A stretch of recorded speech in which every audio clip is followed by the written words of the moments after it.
NHS England have released their objectives for 23-24, and it's really important that you're aware of what these are, because these are going to have an impact not just in general practice but also the wider NHS, because this is basically what they think we're being paid to do. So in this episode, Andy and myself are going to cover all that, and especially what the general practice parts are, so as we continue to help tech enhance your primary care and learning. Shall we get cracking?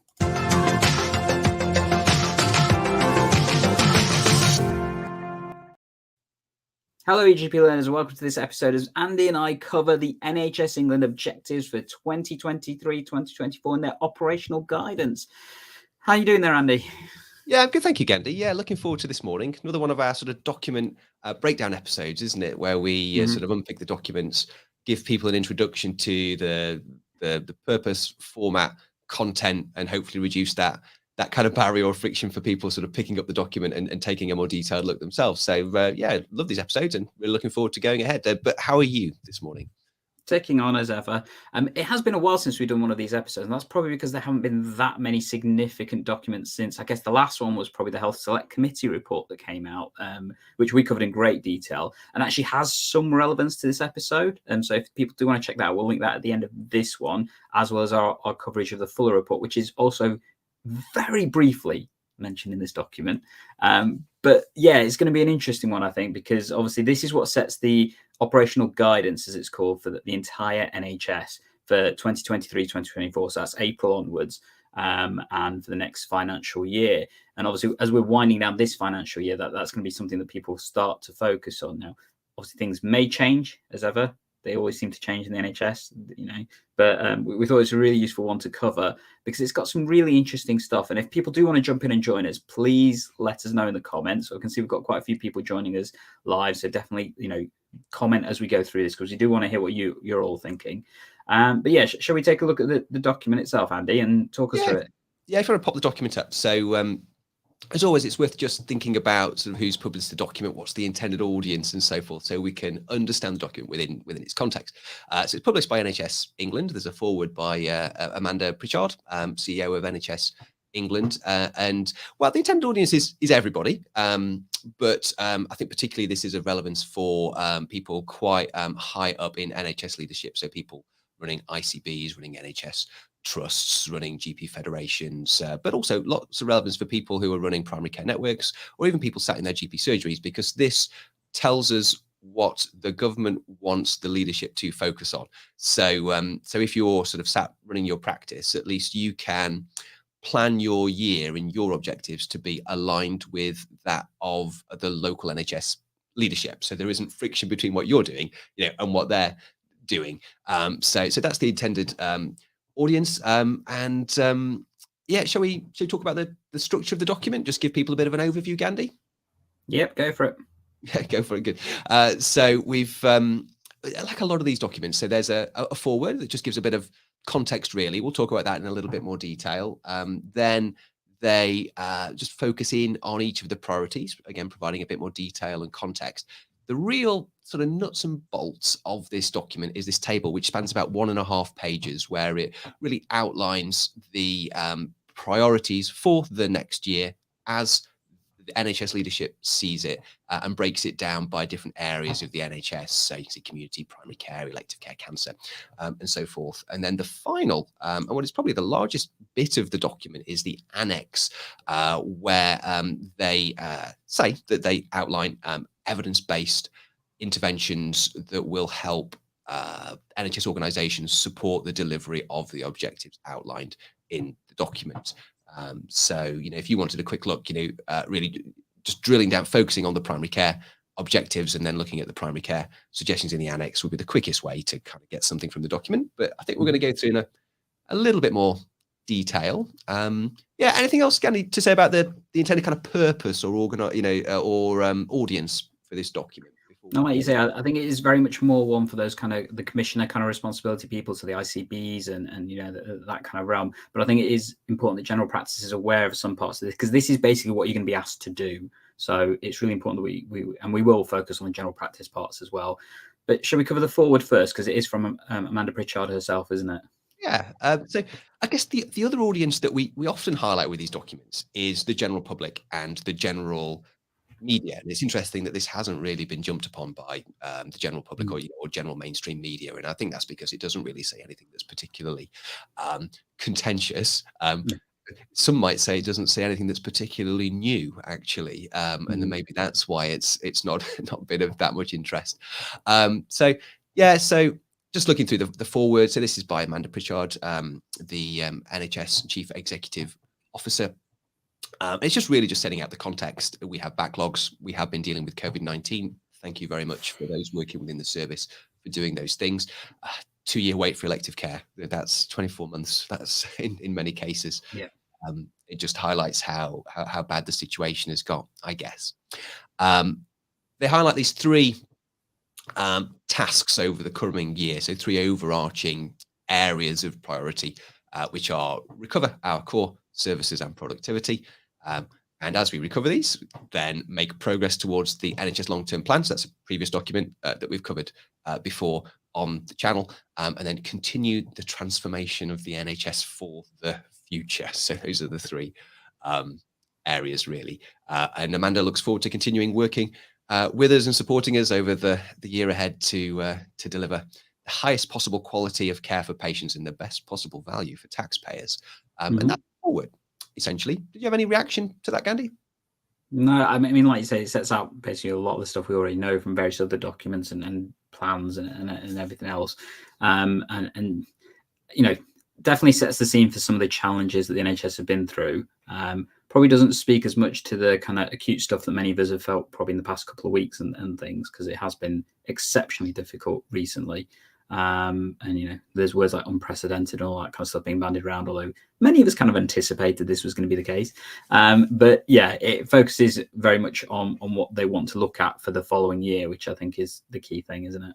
It does, yeah. I mean, something I was going to reflect on at the end, but I always like to use the Control F and just search for keywords when we're looking at these documents. I thought, I wonder if the word crisis is mentioned anywhere within this document, because we've been hearing a lot in the mainstream media about NHS crisis, and the word crisis is not in there. I mean, perhaps it's too an emotive word for this sort of dry document, but we also know that that's quite a politically sensitive word, and it's almost one they hate to use because they refuse to use, because then it accepts that there's some fault or problem here.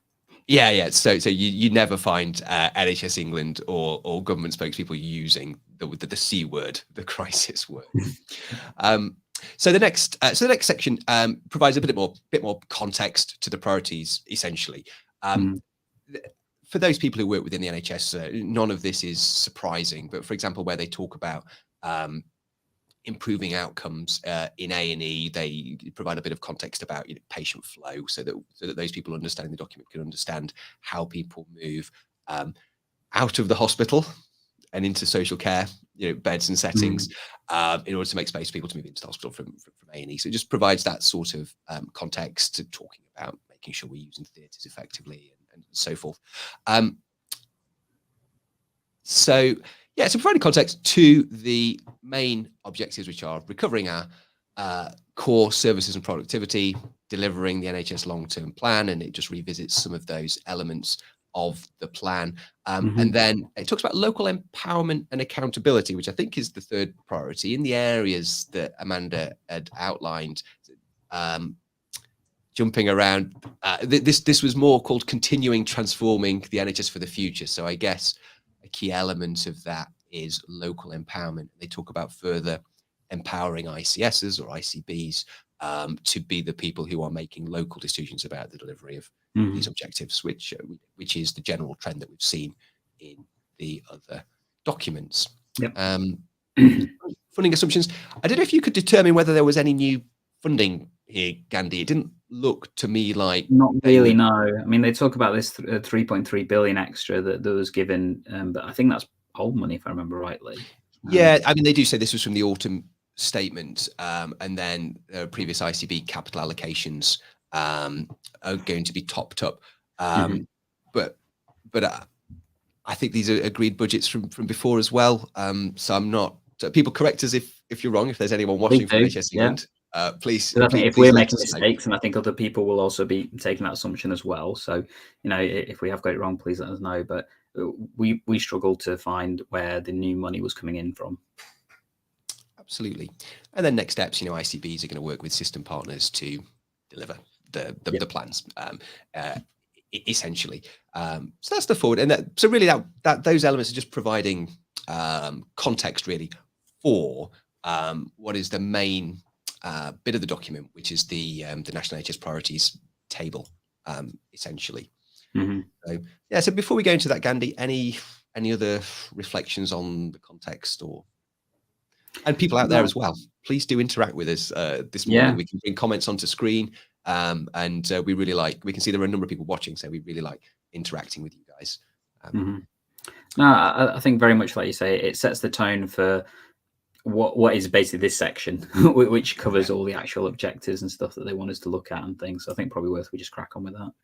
Yes, let's dive in. So it's divided by area of the NHS, and then it gives you the particular objectives. So I guess we just go through and just sort of react to them, really. So urgent emergency care. So improving A&E waiting times, no less than 76% of patients waiting, or should be waiting longer than 4 hours, or 76% should be seen within 4 hours.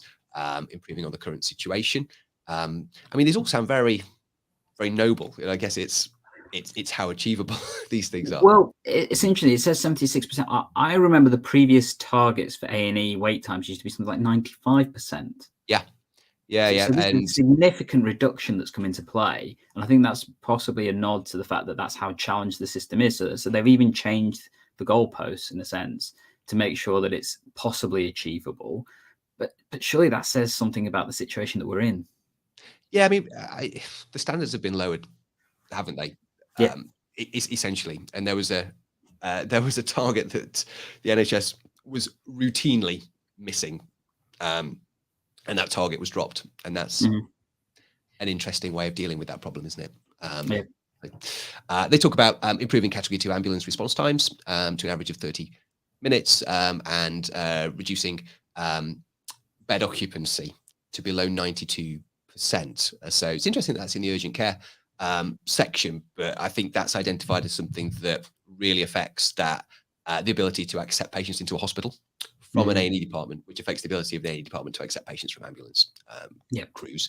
So that's really, really important. We have very high bed occupancy in the NHS in the UK compared to other European countries and comparable health services and economies. So it's actually really good to see a target to reduce bed occupancy. We'll see what happens. It could have been a target to actually increase the number of beds, because part of the reason we have such high bed occupancy is because we actually have less beds per capita head than most other, particularly European countries and stuff. So that's actually probably one of the reasons why, isn't it?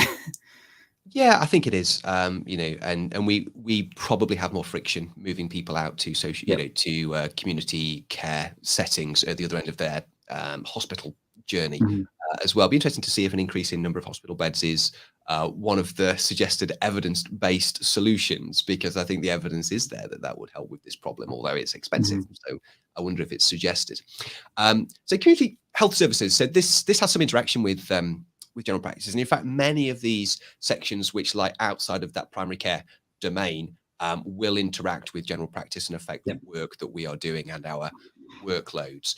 So they want improved response times for urgent community responses. So that's probably a good thing, isn't it? Or will be.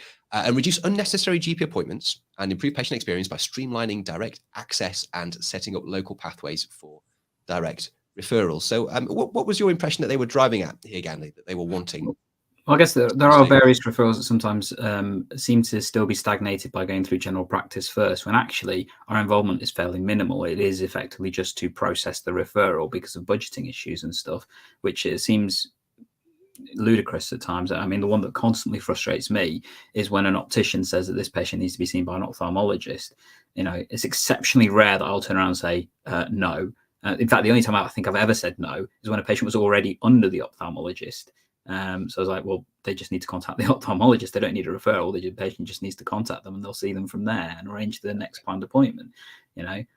So it just seems silly, because then what unfortunately happens is a patient then uses a GP appointment just to process a piece of paperwork that doesn't need even to come to us in the first place, because actually it's one professional trying to refer to another professional, but having to use us as the mechanism to do so. And there are various other examples of that. There's things like Force clinics, that kind of stuff, MSK referrals. I would even argue a lot of the child-based referrals sometimes don't need to come via the GP, particularly for certain services and stuff, because actually we are just processing the actions. We're not actually involved in the actual process. And it seems that that's a bureaucratic issue rather than necessarily a clinical issue. And that's where I think, there needs to be some focus on this stuff. So it is nice to see this. I mean, it is actually, yeah. It sounds similar to the I forget what it was called, but it's the bureaucracy busting concordat or something. Do you remember we did a video about that document that was really good about limiting this sort of activity where GPs are asked to do things without really any good reason. Yeah, the GOS 18 from the ophthalmologist, that always strikes me as a waste of time, an additional step. Where things can sometimes go wrong and there can be delays for patients, actually, that are completely unnecessary. I got the sense this might also be driving a kind of what we might call signposting, or those sorts of activities to make sure patients land with the right service first time, not necessarily coming from another service, but coming cold from the community. But maybe they don't need to see their GP in a GP appointment, but they could go straight to a physio appointment or a different sort of appointment. I think that they're probably driving at that sort of activity as well. So that sounds like a very reasonable thing to do. As ever, it's about, are there resources there to actually make these things happen. So we're now in the main primary care part of this. So make it easier for people to contact a GP practice, including by supporting general practice to ensure that everyone who needs an appointment with their GP gets one within 2 weeks. So a 2-week appointment target. And those who contact their practice urgently are assessed the same or next day according to clinical need. So that's interesting. What do you make of that, Gandhi? So I think it's better than some of the suggestions we've had in the past. So there's one about all patients being seen within 48 hours because that's potentially unfeasible. We've seen other ones where that they talk about different routes and stuff. It's a compromise, I think, but at the same time, it's not the strongest terms that I guess I would have liked to have seen or hear. And it raises the question of pretty much most people are already doing this anyway, to be honest. A lot of the online consultation routes and stuff do mean that people get an assessment within, the same day or within the next day. The issue is that a lot of patients don't often feel that's a consultation. Because it may not be if it's a telephone or an online one, they don't feel that that's a face-to-face one. So therefore, that's not really a consultation that they've had, when in actual fact it is. So, I think it's, semantics in some ways. It plays a part of this. What about you, Andy? Yeah, I thought the wording was interesting. So if we remember, the target audience isn't necessarily GP surgeries. It's ICB leaders, isn't it? It says so they should be making it easier for people to contact their GP practice, and including supporting general practice to ensure that everyone needs an appointment. Who needs an appointment with a GP gets one within 2 weeks. So I think the wording is actually quite interesting. So actually, the question for us is, how are you going to support us to do that? It's not necessarily that they just tell us what to do, because the word support is in there. So I thought that was interesting and worth picking up on. The next one is interesting, and we did a little bit of digging around this one. So continue on the trajectory to deliver 50 million more appointments in general practice by the end of March 2024. So it's interesting. So I thought, the trajectory. So this sounds like an existing pledge. Actually, where did this come from? So we did a little bit of digging. It actually back in 2019. So before COVID-19, Matt Hancock, the then health secretary, had, amongst a number of other things, including 6,000 new doctors to general practice, which I don't believe materialized, was to create 50 million more GP appointments per year by 24-25. So I think this is a re-emergence of the same promise. What does this mean? Well, okay, so an extra 50 million a year is an extra 4.17 million per month. And we were just having a look at, so NHS England NHS Digital provide a report each month retrospectively about the number of appointments in general practice, and the last report was for November Hmm. 2022, when 3.27, but I think it's 3.12 if you take out the COVID-19 vaccination, million appointments in general practice that month. So going through the maths, the additional 50 million is additional 4.17 per month. So that's so that would take the amount per month from 3.12 to about 35.4. So it's a 13% increase, Hmm. which is actually quite a lot, isn't it? It is, So, yeah. and they also said the trajectory. And I didn't dig hard enough to look at. Although I'm going to try and do this live now, Gandhi. I'm going to go and see in 2019 if we've got data from NHS Digital what the number of appointments So were. I can probably help you with this, Andy, before you start going down it, because Yeah, I've been through this data on numerous times. So the 29, you won't get an infographic that shows you 2019 to 2020 and all that kind of stuff. And the reason why I know that is because I often create these, and a lot of our EGP learners will probably know on my personal Twitter profile, I often tweet at the end of each month the NHS England's data and comparing it and stuff. Now, I haven't done that recently for a while, just because, to be honest, I've kind of forgot. But it does show pretty much year on year there is an increase in the number of appointments in general practice being offered, and in particular the percentages and stuff. And at one point I think general practice was hitting over 30 million appointments a month effectively. And if you compare that, that's what all the A&E departments across the whole country will do in a year. So general practice was producing that many more appointments than the NHS. So the volume is definitely in general practice, and that was excluding the COVID-19 vaccination appointments. Because I know some people say, "Oh, but you've been doing the extra vaccination stuff." Now that was excluding that kind of information. I think it's settled around about 29 million per month at the moment. But it'd be interesting to see what December's data shows, which is due for publication in a couple of weeks' time. Because obviously we know that December has been an exceptionally crazy month. Important to note, a lot of this reflects the way that the data is captured as well, which has a huge question mark around it in terms of the capturing of data, because we know that actually there's a lot of fallacies in the way that they capture the data as well. So we actually had a slide queued which answers this question that I'd forgot about. So the big shout out actually to the BMA's activity general practice dashboard. And the link should be in the show notes when we publish those at the end of the episode. So they take the NHS digital data and they break it down month by month, actually going back to 2019. And I also done some maths based on the NHS digital figures that you might have seen me just finding on screen as well while we were doing that. And so we're looking at about 26 million back in 2019 per month, actually. So when they say the trajectory to deliver, actually, at least recently, there has been an increase. Although if you look going back, they've sort of been delivering between sort of 25 and just over 30 million. And I guess this year they're sort of delivering between 25 and 30 million. So actually, I'm not sure there has been a trajectory of increased number of appointments so far. So I'm not sure that they can use that word. So it's interesting, isn't it? The other thought I had, Gandhi, was I think the government may be able in a year's time to say they've met this, because they are now publishing appointment data almost real time for GP surgeries. And that actually means a lot of GP surgeries are now focusing on what they record as appointments, and actually things which are appointments, are interactions between patients and doctors, but and meet the definition of an appointment.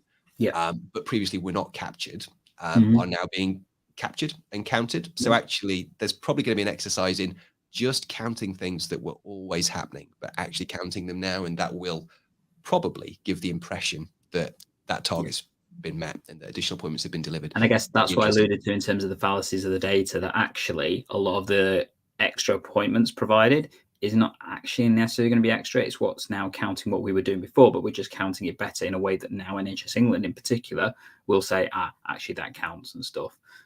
Because previously, prior to, I think around about 2020, 2021, there wasn't a way of capturing that data. Absolutely. So anyway, that's a target, and I think they'll probably meet it, but probably by an accounting exercise rather than potentially the necessary or visible improvement in service for patients. So we also have continued to recruit 26,000 additional roles on the additional roles reimbursement scheme. So that's something which is. Oh, Andy, I think I've lost you.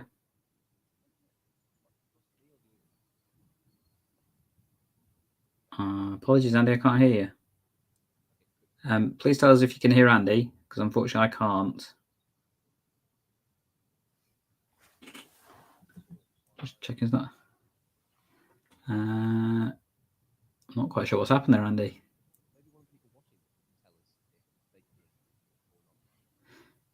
So as you're going to please let us know if you can hear us or not, because I don't know if I'm having issues or if Andy's having issues with the audio and stuff. Whilst we're waiting for people to respond, no, unfortunately, people are saying, Andy, they can't hear you. I'm just going to cover something from John Henderson, who's asking the question of fascinating. These figures include minor illness nurses. So they don't necessarily include minor illness clinics, as far as I'm aware, because they are accounted for in a separate instance. However, if those clinics are part of the GP practice, then they will be accounted for. And Andy, I can hear you back again now. So that's fine. I've switched to a lower quality microphone, so apologies about the audio quality, but at least I'm back. No worries. However, don't worry, Andy, because JC said that your gorgeous face can still be seen regardless, so not to worry. So you were saying, sorry. So, well, you couldn't hear what I was saying. I can't quite remember because I was panicked about the microphone, so apologies to everybody for that. But yeah, it's an additional roles reimbursement scheme. It's not new. It's something that's happening, but they want us to continue to focus on delivering that. And I think that's an important point, because one of the things that we know is that the ARRS budget in particular is one of the only things from the PCN-DES contract that has been committed to be continued post 2024 by the ICBs. So depending on how many people are currently employed by the PCNs at March 2024 is pretty much the only thing that we, as far as what currently planned, is due to be continued in budgeting processes for primary care additional to the GP contract. So I think that's one of the reasons why there is a focus on making sure that's maintained and maximised as best as possible, because obviously post March 24, we don't actually know what's happening with the PCN-DES at this point, because that is this 5-year contract they keep referring to, which we'll be making reference to in a little bit later on as well. Yeah, absolutely. Yeah, it's good evidence that that funding will continue. They've already committed to that anyway. Next point is recover dental activity, improving units of dental activity back towards pre-pandemic levels. I think we're not directly involved in dental care, obviously, as GPs, but for a lot of patients who are suffering and struggling to get a dentist, and a lot of areas, particularly the deprived areas, like areas where myself and Gandhi practice, are not well covered by NHS dental cover. They often land with general practice, wanting care for us, and it's difficult. Well, we obviously can't provide dental care, but even things like dental abscesses, we're really not supposed to prescribe for those because we are not trained to deal with dental problems. So I think if that can be achieved, that will be helpful. I think that's going to be a challenging one, actually, Andy, because increasingly we're hearing more and more about NHS dentists handing back their contract. So actually the number of NHS dentists is rapidly reducing. So it'd be interesting to see what plans are put in place by ICBs to tackle that particular part, because I know majority of my colleagues that were NHS dentists are not NHS dentists anymore. So it's interesting on that one. Yeah, it's going to be difficult, isn't it? But cracking on. So elective care, this is another area that does affect general practice, when patients are waiting. And a particular one that I always notice is people waiting for their gallbladder to be removed. Yes. Waiting for a cholecystectomy, because they often wait really long periods of time for that. And in that time, they get flares of excruciating pain. And actually, they can become even more unwell and sometimes require admission if the gallbladder gets infected or something like that. So they're often landing with their GP surgery with pain, or saying, can you chase my appointment? They're often landing in A&E departments as well. So, actually these elective care waits have a real impact on the rest of the system, not just that patients suffer quietly with their problems. Sometimes they're landing in all sorts of other places within the NHS. So they want to eliminate waits of over 65 weeks. That's a year and a half. It's still a really long time, isn't it? It is. It's just illustrates how bad the situation is. And I think it's important to recognise that the impact that some of this will have on things like the economy, people's well-being, chronicity of health issues is absolutely significant. I mean, you mentioned the gallbladder one. I remember having a patient who was stuck in that exact situation, who couldn't work, couldn't provide for their families, then had to claim benefits as a result of that. And unfortunately, because of the number of flares they ended up having, and severe ones, ended up having an acute cholecystectomy done after, I think, their 5th episode. And unfortunately, as a result of that, suffered complications because it had happened, and now has chronic problems as a result of it, and is still now, a year almost after that point, unable to work because of the level of pain that they've suffered and complications they've suffered as a result of it. Whereas actually, if that had been done in the normal timely manner, where previously, I mean, prior to COVID, I think the average wait time for a cholecystectomy was only a few months or so. This person may potentially be back to work, not claiming benefits, able to provide for their family. The impact on the family wouldn't have been as significant. Impact on the individual would not have been as significant. We know there are significant benefits from being able to help patients at that point in time, particularly for these types of things. But unfortunately, the restrictions are challenging. Absolutely. I noticed, I think you might have been bringing on, David just made a comment, hadn't he, about dental care, which I think I saw briefly on the screen before. I'd be interested to know, Dave, if you think that will, that the ICB will be able to use their control of commissioning for dental care to make an improvement.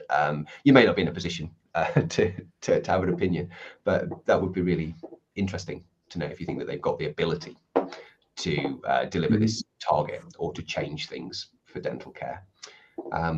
So that's elective care. Cancer care. So we want to reduce the number of patients waiting over 62 days for care. Okay, that's good. A lot of these targets will probably be more familiar to people working in the area of cancer care than they are to us working in primary care. Faster diagnosis. So these all sound very useful. I know further down in the document, when it's talking about things that can be done to help deliver these things, in the cancer care area, it talks about direct access to diagnostic tests for general practice. I was wondering what you think about that, Gandhi. I've got some potential reservations there. Shall we cover that when we get to it? I think that's probably more useful. Okay. Yeah. That's fine. We're teasing you, GP learners. We're teasing you. Okay, so potential reservations. So we wait and see what they are.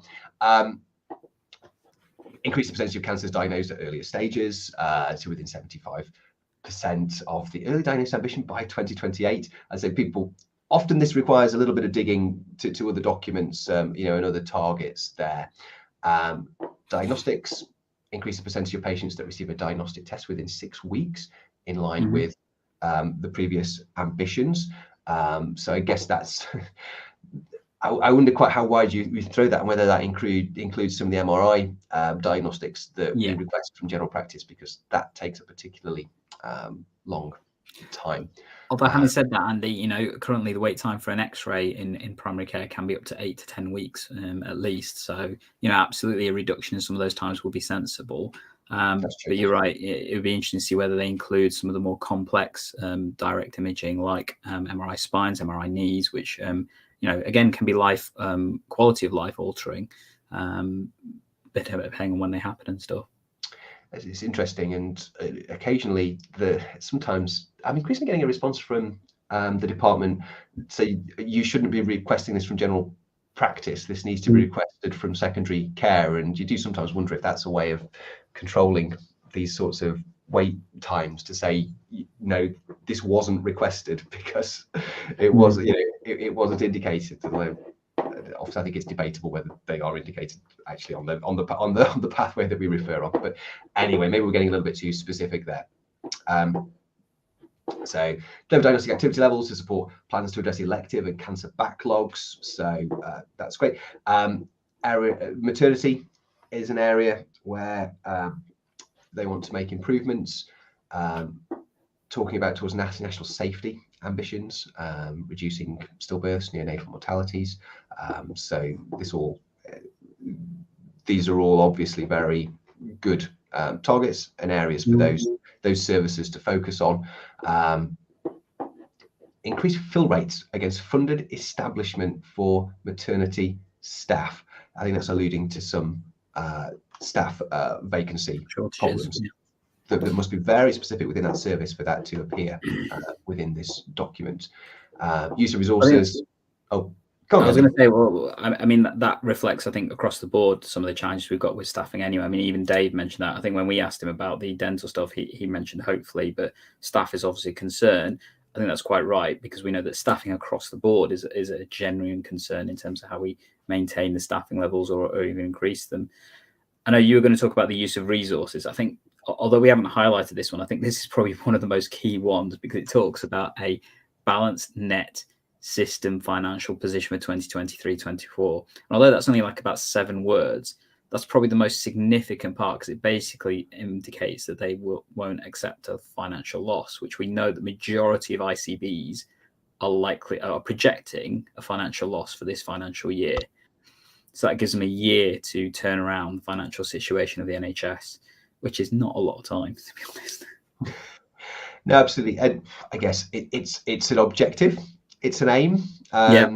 I suspect not all of the targets in this document will be met, and that may be one of them which isn't met, but we'll see. Workforce, this was an interesting one. So improve retention. So workforce, I think if you talk to anybody involved within the NHS, this is the top, or at least within the top three considerations that they have with the NHS performance at the moment. So one section on this, improve retention of staff and attendance through a systematic focus on all elements of the NHS People's Promise. So not very specific. We just looked at the NHS People's Promise. It's quite a sort of well-meaning sort of joint statement on behalf of and by the NHS staff, probably the result of a consultation exercise with NHS staff, I suspect, which really talks about how we all sort of teach each other and approach our jobs. I'm not sure it's the sort of document or response that is really targeted at filling vacancies and really ramping up recruitment. So I'm not sure that a focus on that. These are all very good areas, but I'm not sure that this is the answer. But especially as it makes absolutely no mention of pay. No, well, the NHS Promise talks about rewarding people.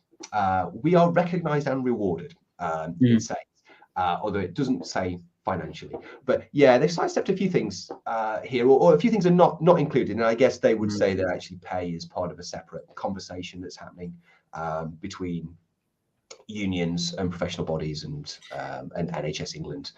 Which, as we know right now, is the biggest conversation happening in the general practice. Obviously, the pay in terms of nurses, the paramedics, and pending probably the doctors as well, because we do know that currently this week the junior doctors ballot opened on whether or not they will be striking. So, the pay is a massive, significant portion of this, and obviously that's something they haven't focused on as a priority in this particular document when it came to the workforce. Yeah. So, but the next section is mental health. This is another area, a bit like elective procedures, really, that has quite a big impact on general practice. When there aren't effective mental health services there, or there isn't sufficient capacity within the effective mental health services that we have for those with mental health problems to get appropriate, access or timely access, as they see it or as we see it. That work is done within general practice, and those are appointments which then cannot be offered to people presenting with more appropriate conditions and problems for general practice to deal with. So what happens in mental health, as with these other services, has an impact on general practice, and they want to improve access for children. They want to improve access for adults and older adults, particularly counselling services. This IAPT, increasing access to psychological therapies.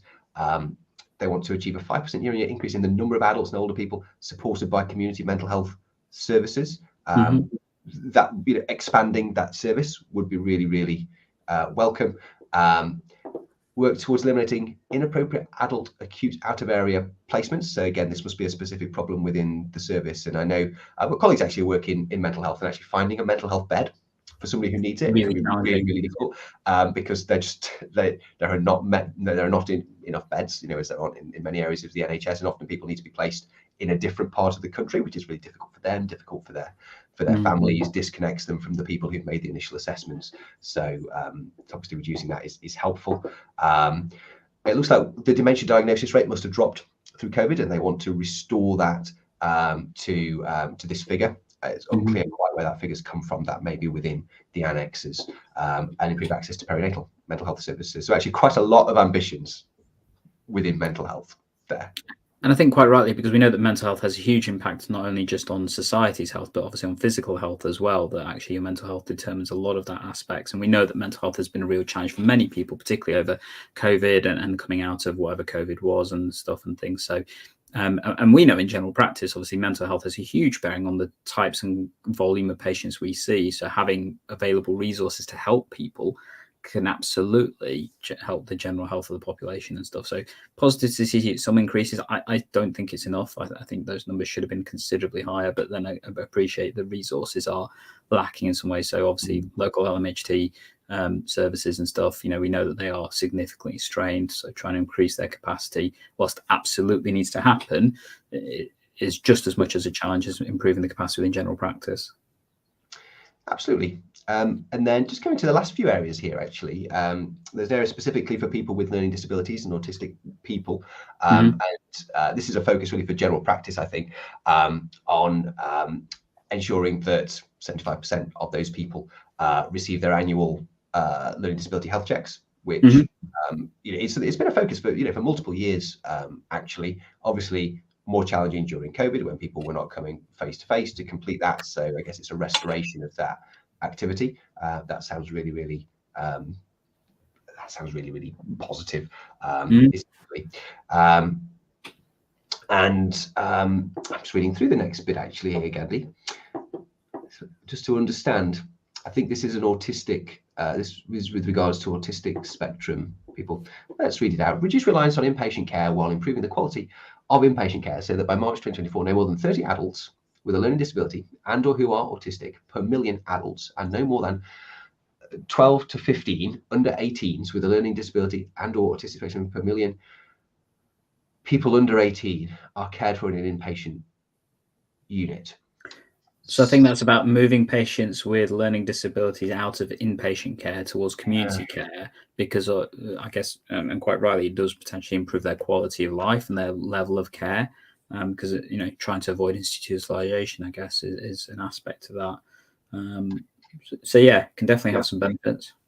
Yeah, that's good. Again, a lot of these targets are they're for specific issues and specific parts of the NHS that we're not as familiar with. Another area that we are familiar with is hypertension management. It's a big part of what general practice does day to day, and specifically named within this area called prevention and health inequalities is to increase the percentage of patients with hypertension treated as per NICE guidance to 77%. By March 2024, and increase the percentage of patients aged 25 to 84 years with a CVD risk score greater than 20% on lipid-lowering therapy. So treating hypertension and treating hypercholesterolemia, essentially, which drives a large part of the CVD risk scores, although there's lots of other elements that drive that more strongly, actually, but making sure that people are on statins or other lipid-lowering therapies. Interesting that those two are named. The evidence must point in that direction in terms of those must be really impactful interventions in terms of improving population health and reducing mortality and morbidity. And then finally, talking about health inequalities, which continues to be consistently mentioned within NHS documents, which I think is really, really positive, because it wasn't always that case, and they should continue to address health inequalities and deliver the core 20+5 approach, which I think we've probably put their infographic on screen and talked about that before. If not, it might be worth us talking about that at some point in the future. Sure. So that's basically all the various different criteria. We're going to go talk about the annex in a second. But I think just before we do that, Andy, there's been lots of comments in the chat, which we haven't referenced to because we were going through all that stuff. And I think there's some really good things in there. So Dave has chucked in loads of comments. And in particular, he's mentioned about how when we were talking about the diagnostic tests and the access and stuff, he was talking about how community diagnostic centres are being developed, and he's right. There are some places that are putting some plans and finance behind these kind of plans of creating these diagnostic hubs, whether that's for X-rays, ultrasounds, various other types of testing and stuff. And quite interestingly, Stuart then commented about how about having targets for the time between referral for things like spirometry and the patients receiving it. Now, spirometry is a really interesting one because obviously spirometry got massively impacted by COVID because as a breath test, it felt as an aerosol generating procedure, and therefore many practices had to stop doing spirometry and had to have new equipment because of the timeframes. Because of that, it meant that many people needed new retraining with the new equipment, and actually it's a lot more of a challenging investigation to do, that many places have actually just stopped doing it. And obviously that has an impact in terms of diagnosis, particularly for two of the biggest respiratory conditions, COPD and asthma, and also differentiating between the two. So sometimes you can only differentiate between the two because of spirometry or other types of respiratory testing, which actually general practice doesn't really have access to. So it's really interesting that they've both talked about this in a little bit of detail and stuff. So, big variation between practices in availability and access to spirometry, large variation between practices, poor linkage between payments and QOF now, which is absolutely true. And then Dave mentioned we have the LCS locally for spirometry. One practice opted out, opportunity for hub working around spirometry. I think that's definitely the case. I know that's one of the models that's been suggested for Nottingham, where we work, as having a hub model for spirometry to take some of the burden off the time it takes to do, but also the training, which is actually the biggest impact for, I think, if you've got one practice nurse, for example, from every single practice in Nottingham. So in Nottingham City, there's about 42 practices. You've got 42 people going off to do the training and everything else. Is that the best use of their time? Whereas actually, if you just trained, for example, 6 of them to provide that for the entire city in a hub, that may be more effective, possibly. Yeah, I think a lot of those solutions are going to be important going forwards. I think there was possibly a bit of an unintended consequence of increasing the training requirements and training standards around spirometry, in that a lot of practices took the decision that they couldn't release people for the training, and actually, because you can interpret the core contract in a way that means we don't need to deliver spirometry in general practice, and that we can actually refer to other services for that. Some practices just opted out because of the complexity of continuing to deliver it. And then the system needs to adapt to that in order to be able to deliver the same spirometry capacity that was there before. So I think people always need to be careful when thinking about these sorts of changes around training requirements and how quickly that they're brought in. That was an interesting story, I think, around spirometry. Absolutely. Yeah. And then John mentioned, John, if you can respond, because I'm not 100% clear what you mean by this, but interested to know what evidence of benefit of ID medicals is, given it's a significant workload. So LD medical. Yeah, this is something that sometimes crosses my mind, actually, because it's always given like a really high priority, and it's important that people with disabilities are cared for effectively, but it always has like quite a high profile in terms of targets. I've often thought, actually, what is the evidence? Is there an evidence base that you pick up on problems within that annual health assessment, rather than allowing problems to come organically to the general practice? Is it a good use of the quite considerable time it takes to do those, because they are quite comprehensive assessments? So I completely understand the question John's asking there, and I don't know if that's been fully evaluated. It always feels worthwhile, connecting with those patients and their carers, but it's I don't know, John, but it's a really good question to ask. I think we may have some more options for you later, but just to clarify for everybody, because I didn't realize it until I just read it then. So John's referencing learning disability medicals. I read that as I, which is why I got a bit confused. So apologies for that, John. That was my mistake. But we're going to talk a bit more now about the detail of some of this stuff. And in particular, there's the annex, where a lot of the evidence, as Andy mentioned, it is there in terms of the information about this paper and stuff, and the bit more detail of how to achieve some of this stuff. We're going to whistle through it because we've already talked a little bit about some of this stuff, but I think talk us through the bits that you were focusing on, Andy.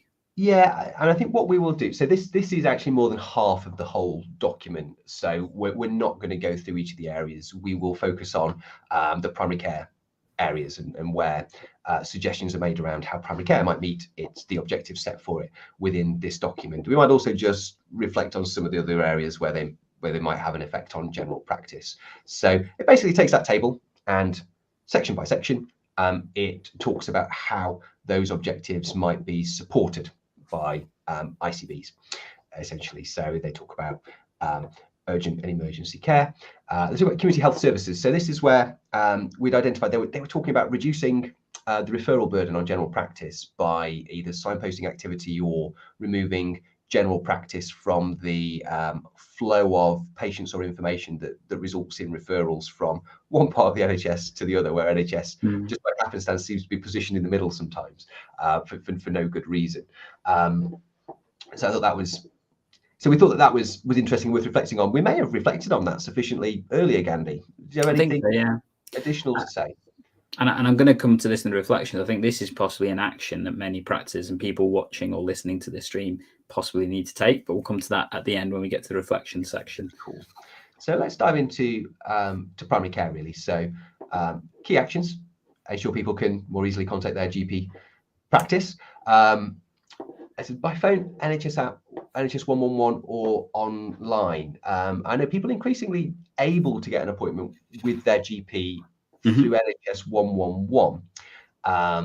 These days, there are some appointments reserved on our lists for people coming through from NHS 111. So it's interesting that that's in there particularly. Okay, let's dive in. So they introduced a new document here called the GP Practice Access Recovery Plan.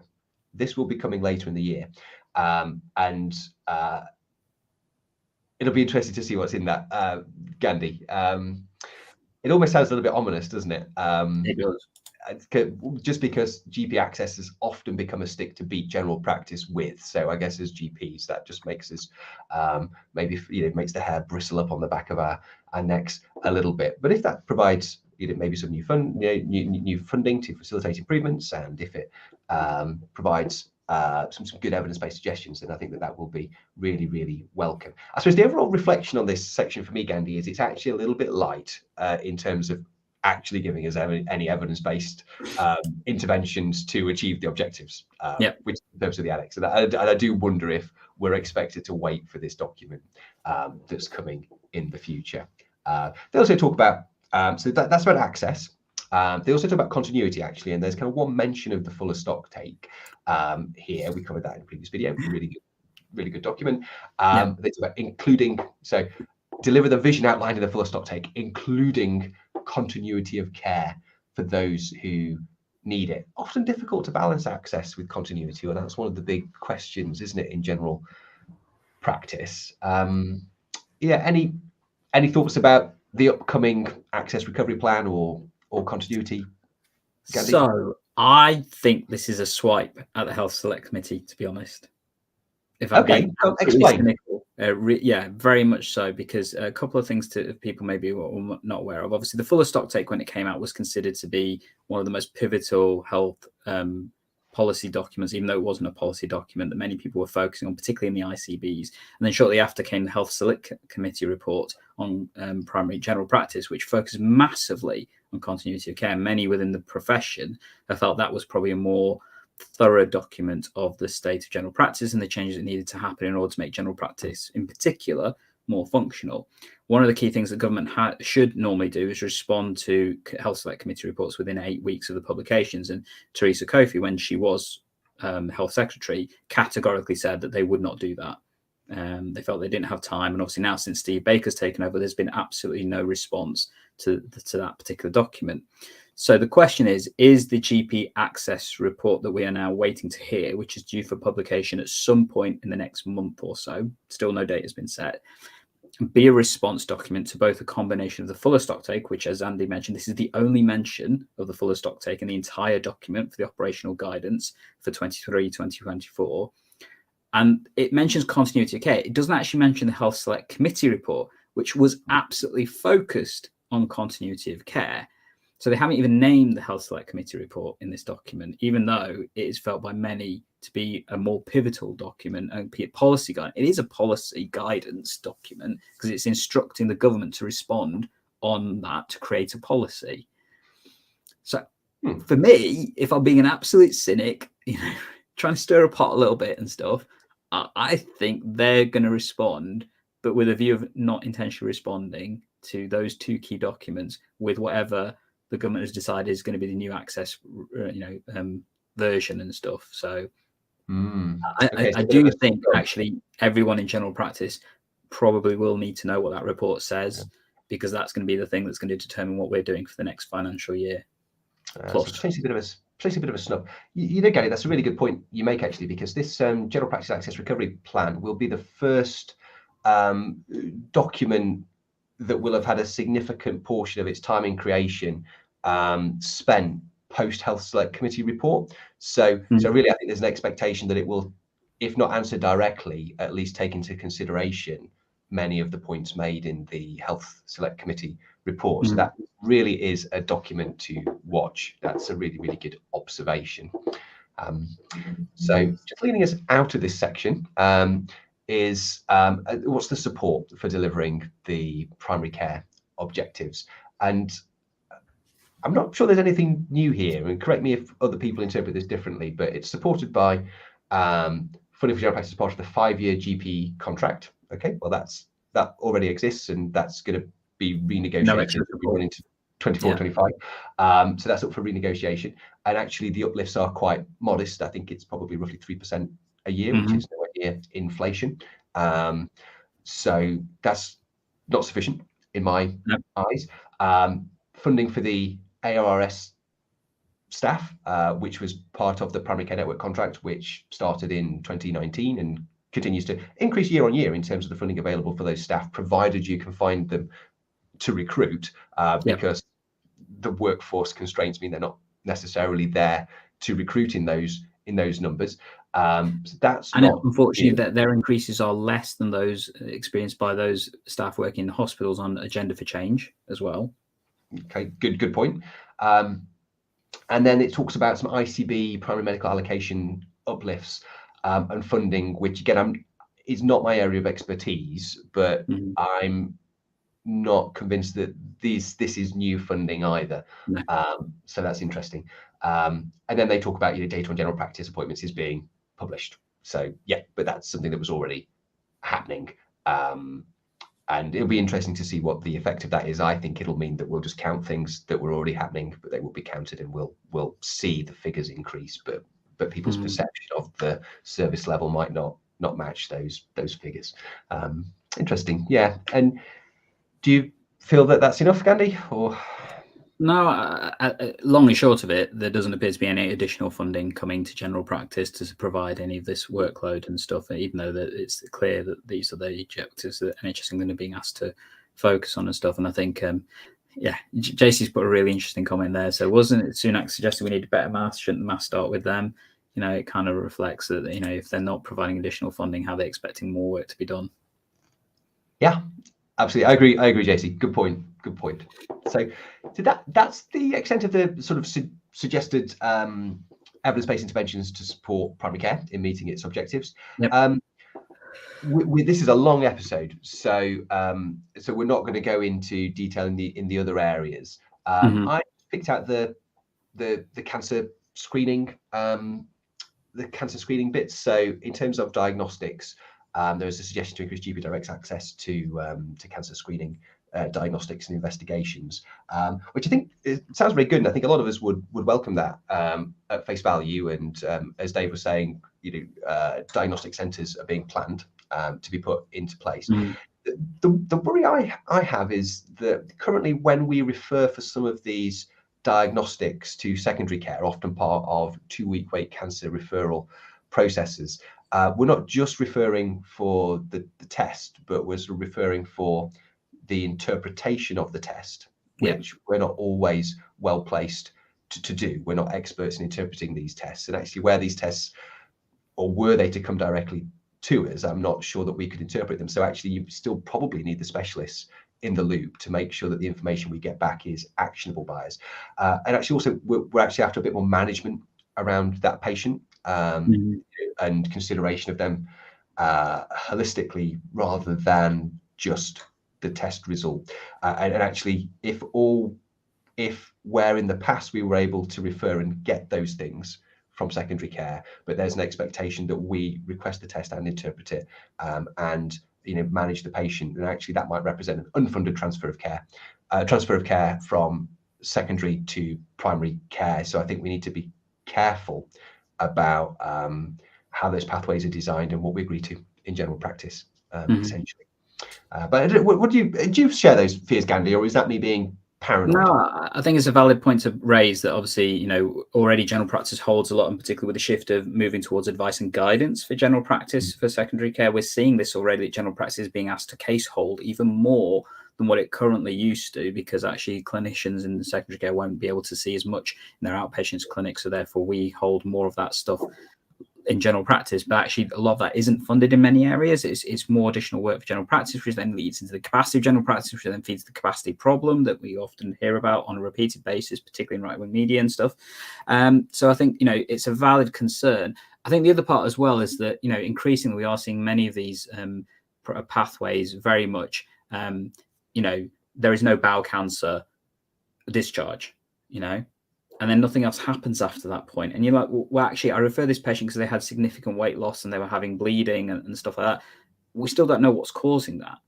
So then the patient comes back and obviously quite rightly is concerned that they still have something going wrong with them. Yes, it's not cancer, but we don't know what it is, and it's still having an impact on their quality of life. So what is the next part after that? And actually, I think we need to solve that part of the bureaucratic element of the system, that just because it's not necessarily cancer doesn't mean that the person doesn't have a problem. And what does that then mean? And is that you hand that back to general practice? Well, actually, they've already had an assessment by a specialist who hasn't been able to find cancer, but they may have found something else, but because they weren't looking for it, that's not really answered the question. Or they've had half the assessments done. Do they just need finishing an element of investigation or something else, or the next step? But actually they have to go back to the beginning of the line because of the way the system's designed. That doesn't make sense to me. Yeah, I mean, what you're describing is a movement away from the sort of holistic care that we aspire, I think, as a system to deliver, to that more fragmented, specific symptoms, specific organ systems based way of looking at things, which we seem to be moving towards. Interesting comments, Gandhi.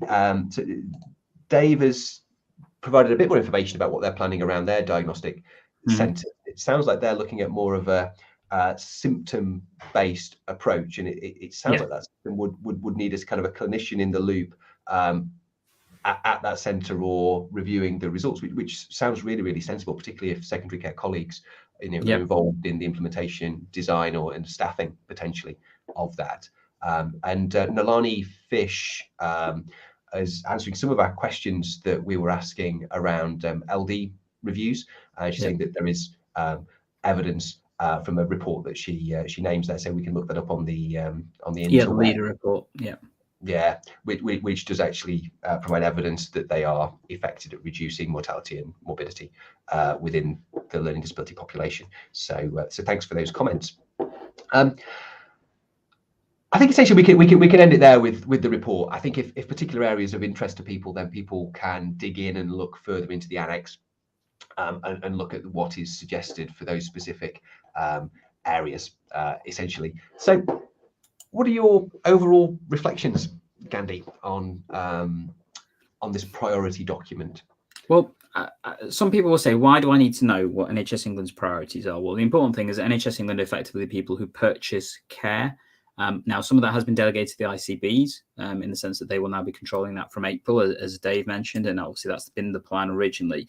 But they still coordinate the care, and they're the ones that give the instructions to the ICBs as to what's going to happen. So I think knowing what they are instructing people to do is absolutely important, because then that might help general practice understand, in particular, what it's being asked for and what it needs to focus its achievements on.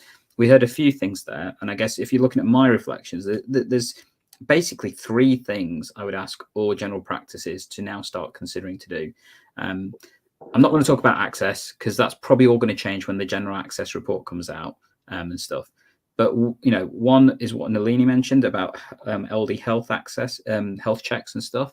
actually it is a valuable step to do for those patients, because you can sometimes identify health challenges before they become apparent in a group, a cohort of patients, where that can be really challenging to establish because they're not as self-seeking as some of our other populations, or they may be diverted in what their health-seeking behavior is because of their understanding of it. So is this something that you can actually potentially focus your local area on, either practice-wise or network-wise, to have a focused clinician who does that work for the practices? Because there is payment for some of this. The learning disability annual health checks do pay additional funds because it's such a priority for places and stuff. So actually that may become reliant and self-sufficient and stuff. The other one was the blood pressure screening one, and we've seen that with things like the IAF and that kind of stuff. Actually, that there is reasonably good payments for doing this. So focusing on blood pressure screening and being a bit more outward facing and not waiting for people to come to you may be an opportunity for practices to focus on, and maybe that can be something you can suggest to your local area to achieve additional funding and stuff for. And the last one was the pathways stuff. Don't wait for the ICBs to start thinking about the pathways. Ask them, when can we change it so that our opticians can refer directly to ophthalmology? Simple things like that don't require necessarily general practice input, because this document tells them they should be doing it. So now you can say to the ICBs, when are you going to do this? How are you going to do this? What is the time frame for you doing this? Because actually it will put pressure on the systems to start to change. It will actually have an impact on general practice. So that's my 3 big reflections on that, aside from the access stuff, which we know is going to come probably, hopefully, in the next few weeks and stuff. Yeah, I think my reflections would be around, actually, this is a really good insight into what the priorities of your ICB and your NHS leaders will be. And there will be actions, not just in that primary care section, but in the other areas that will have a big influence on the work for primary care. So maybe not at practice level, but certainly at primary care network level, or those and federation level, and those areas kind of above practice level. I would say really try and engage with the ICB and your colleagues in some of these other sectors to make sure that what they're doing and what they are being told to do and what they need to do and what they are under pressure to do happens in a way that is synergistic with general practice, so that actually doesn't increase the workload for general practice, and actually that you can achieve a good outcome by working together and talking. So I'm thinking about the elements of improving patient flow and getting GPs out of the way in terms of the flow of referrals, those signposting elements, conversations around what those diagnostic centres look like, particularly with access to cancer diagnostics, and also, oh gosh, I forgot what the other one was. I had another good one, Gandhi, but never mind. But kind of just get ahead of the curve, really, and look at what conversations are having, and get out there and have those conversations to make sure that the impact is. I mean, it's important to recognise that, as we identified, there doesn't appear to be any additional funding for general practice to do any of this work. And that's a significant challenge. And John mentions this as well. As long as healthcare doesn't have an activity-related funding system, there'll always be an incentive to limit what the patients are offered and to deter the use of services. And he then goes on to mention about the more that you offer it the costs the organisation is an unsound model of care. Yes, I agree. However, I think this is an opportunity for general practice to understand what are some of the wider asks of the system. And if you do have the ability to be proactive, and this may be something that your networks can focus on, that your your place-based partnership discussions can focus on, your LMCs can get involved in, is actually where can we focus some of the opportunities to drive through the operational guidance objectives, so that actually we can be involved in that discussion to reduce the impact it will have on general practice, because we know that additional funding doesn't seem to be identified for general practice directly. So if we can change the workload, if we can change the systems, that may have a resulting impact that means that it's beneficial for general practice, that frees up capacity, that then is absolutely beneficial for the patients. Absolutely.